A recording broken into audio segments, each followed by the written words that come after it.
Welcome to the Market Mystics podcast, where we discuss what's happening in the cryptosphere and trading on Earth as it is in heaven. Buckle up and huddle on while we dive in and get weird. Here are your hosts, Joshua and Kim. Good afternoon, everybody. Welcome back to the Market Mystics. We weren't gone very long, but we did miss a couple recordings with traveling and different projects that we were working on our trip. But we are back home, hopefully have a more regular schedule for a little while until we go on another trip. Well, newsflash, I'm going on another trip tomorrow. I'm aware. So Monday might actually not be quite on schedule either. But we'll still get 2 episodes out next week. So it'll be all right. Yeah, it may not be Mystic Monday. It may be Mystic Tuesday. That's all right. It's Mystic something. Well, before we get into the topic today, let's run through some quick market updates. So markets actually today is really moving pretty quickly. So Bitcoin is currently up 8.5%. Over 24 hours, it's just perfectly flat over 7 days, sitting at 23,361. Ethereum is up 12% in 24 hours, up 9% in 7 days at 1672. And then the top mover in the top 100 coins is Lido. It's LDO. It's the number 52 coin. I am stumbling over my words today. It is up 48.8% in 24 hours and up 47% in 7 days. It is currently trading at $2.33. Lido is a liquid staking solution for ETH 2.0.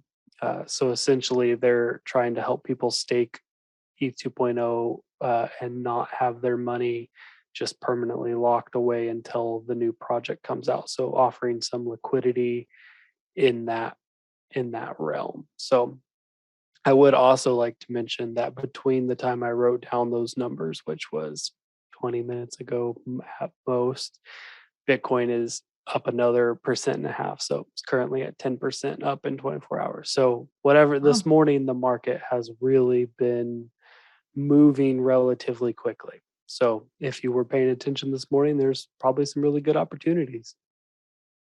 Awesome. So regarding Lido, I think it makes perfect sense that it is soaring, that it's making a big move, just because there's been a lot of news in the last week or so about ETH 2.0 moving up their date to September to be completed. Which is kind of surprising because, I mean, just a couple months ago, it was still projected 2023. So that would make sense that people are wanting to go ahead and stake, but want some flexibility. Yeah, that's kind of what I think that probably makes a big difference. I know several people that have ETH 2.0 staked.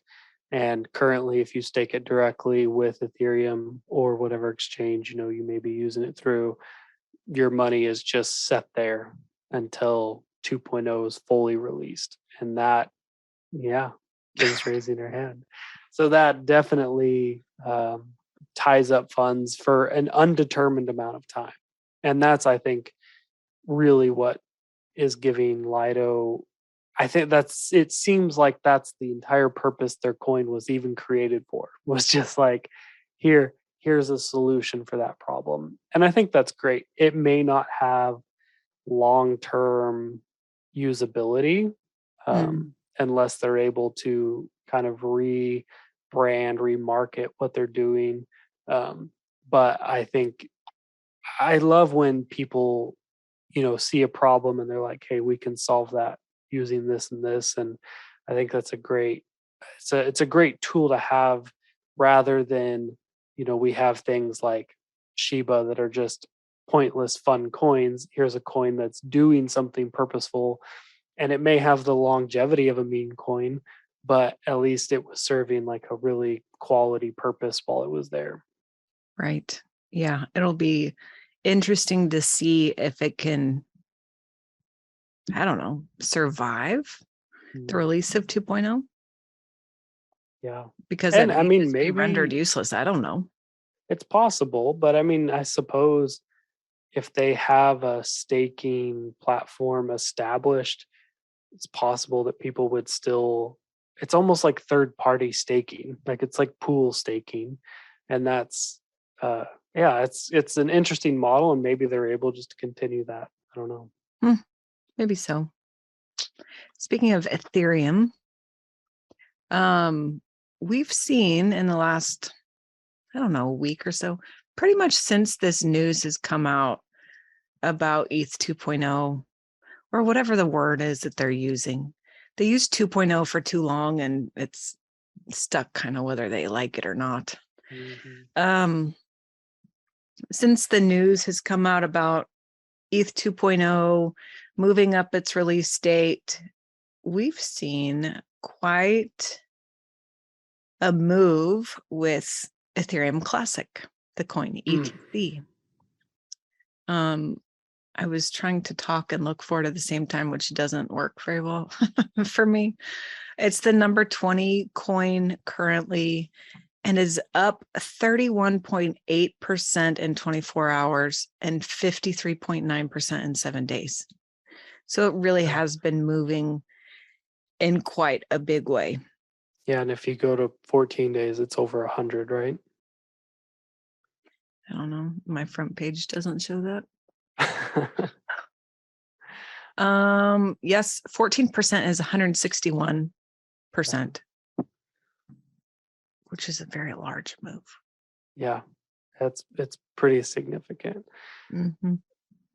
I think it's such an interesting thing to look at. And we were talking about this a little bit before the show started, but Ethereum 2.0, their whole, I would say the big change in Ethereum 2.0 is switching from proof of work to proof of stake. But Ethereum Classic will remain proof of work. Right. And so it's interesting to me to see it having significantly bigger percentage move, but also just making waves in the market when really it's the antithesis of Ethereum 2.0. Right. To me, it's a bit curious. So it makes me wonder, are there people who are going, no, I like it how it is, I'm going to Classic, before the staking or the proof of stake really gets solidified and rolled out? It does make you wonder why people are moving there. Yeah. And I really, I don't know that I have the answer, but it definitely is interesting. I mean, Ethereum Classic was the original Ethereum chain, and they had a hack in 2016, and they split into two blockchains because part of the um, governance people of Ethereum didn't want to actually change what they were doing, and so uh, Vitalik and his crew went and formed the new one, which is now what we know as Ethereum, and now Ethereum 2.0, and the old one has just remained Ethereum Classic. Obviously, worth significantly less in market cap and price per coin, but clearly still having some value. Absolutely. Well, maybe that's what's happening again, is the people who've been with normal Ethereum, which was still proof of work, are not down with the change to proof of stake. And so maybe they just say, okay, I'll go to Classic. I don't know. Yeah, It would make sense. It's really interesting, and I'm curious if some of the miners that have been mining Ethereum will now switch their systems to mining Ethereum Classic, since mining Ethereum 2.0 will not function the same way. Mm. So I don't know if some of that firepower that's been processing Ethereum will switch, if that, if that will make a difference, who knows? But it's significant and something to kind of watch. And it's always interesting to see change happen and watch people who resist change, watch people who are hesitant for change. Yeah, it's just kind of a curious thing. I think you bring up a good point about the miners. If people are doing this like for their livelihood and trying to mine Ethereum, it would not surprise me if they moved over to Ethereum Classic, Right. because it's what they do. This is how they make money. And will we see even a bigger surge? And will the whole point of moving to proof of stake to be more environmentally sustainable really matter so much if all of the miners are just moving to Ethereum Classic? Yeah, I think that's a great point. It's is it I mean, I know Ethereum wants to be seen as progressive and green and moving forward. And proof of stake does make a huge difference. I mean, it's not that mining still doesn't exist there, but it favors large miners who have more efficiency rather than having more miners.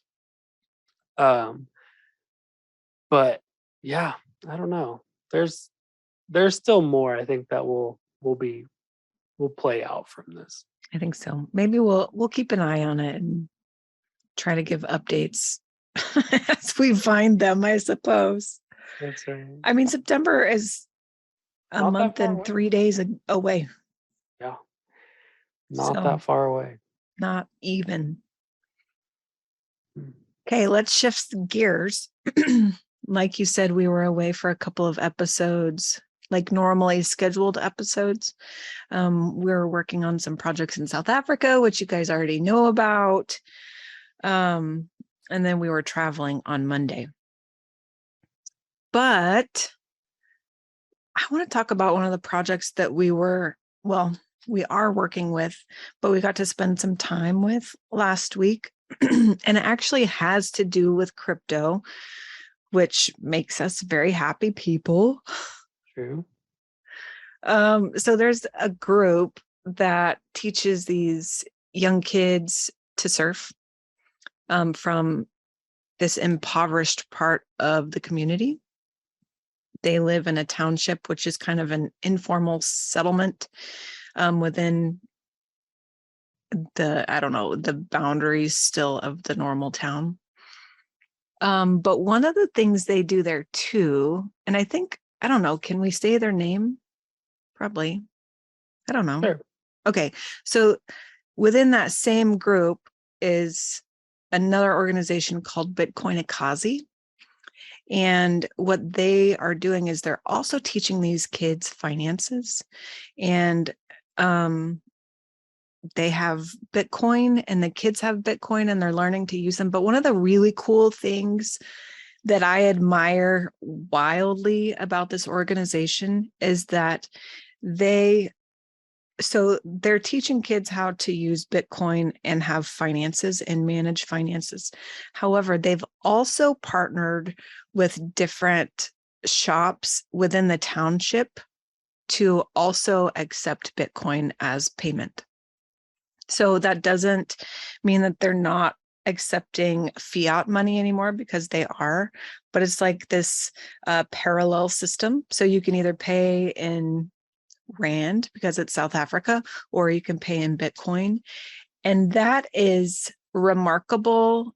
And to me, because I actually think this is where society kind of needs to go, I think it's so encouraging to see, even on a fairly small scale. If you look globally, it's a very tiny little fraction of people who are doing this, but to see it working is pretty amazing. Yeah, it really is. And to see it starting in those places, in the poverty areas, is it's amazing to see those people adopting it. And we had some conversations with some of the people, and they're not adopting it for ideological reasons because they think it's the future. They're adopting it because it functions better for them. Like it's a better tool for them to use. And so they're open to it. They're open to using it. They're open to holding it and hopefully making some money with it.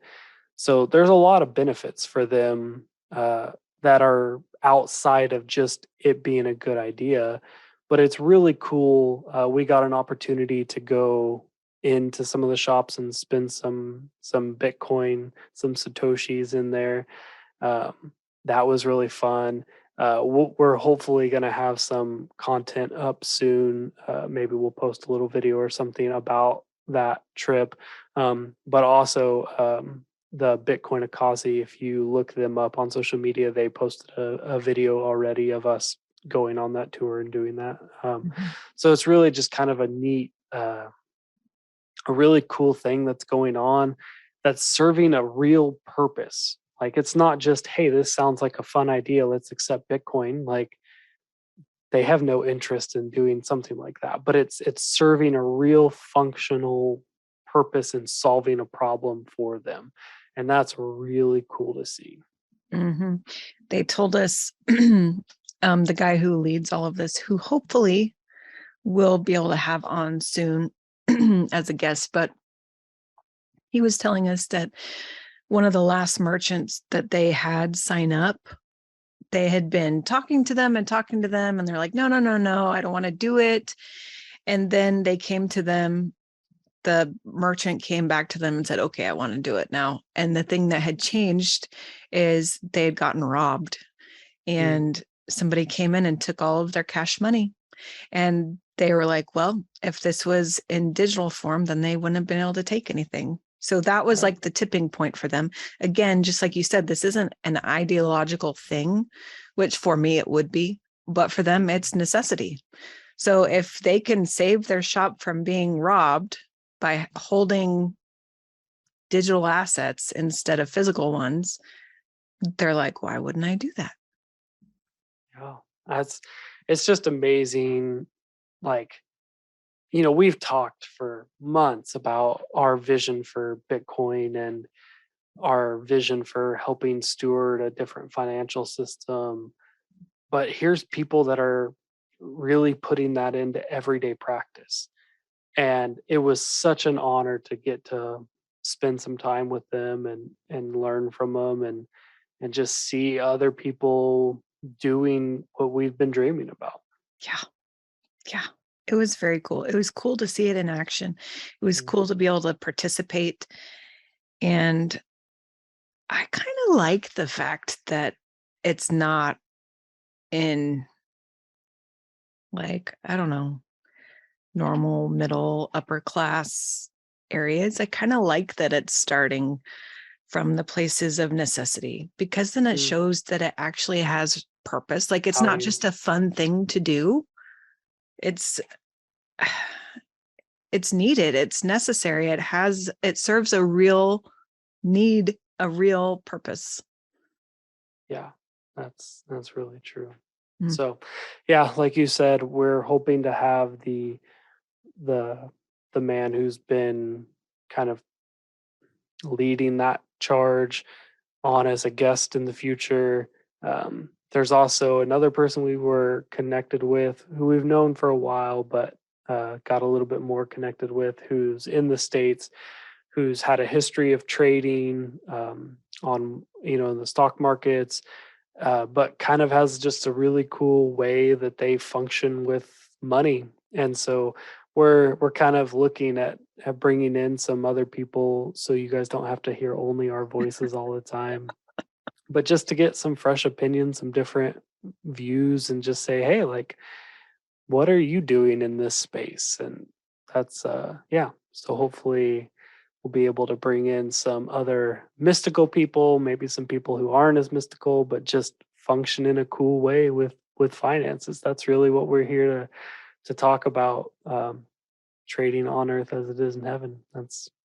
That's really what it's about. Heck yes. Okay. Well, I think that's all we have for today. We will see you back next week, probably on Tuesday. Sounds good. All right. See you guys. Thank you for listening. Join us every Monday and Thursday as we discuss trading on earth as it is in heaven. If you want to connect further, follow us on social media at market.mystics for Instagram and TikTok, and search for Market Mystics on YouTube and Facebook. If you still need more, follow the link on Facebook to book a coaching appointment. Until next time, see ya.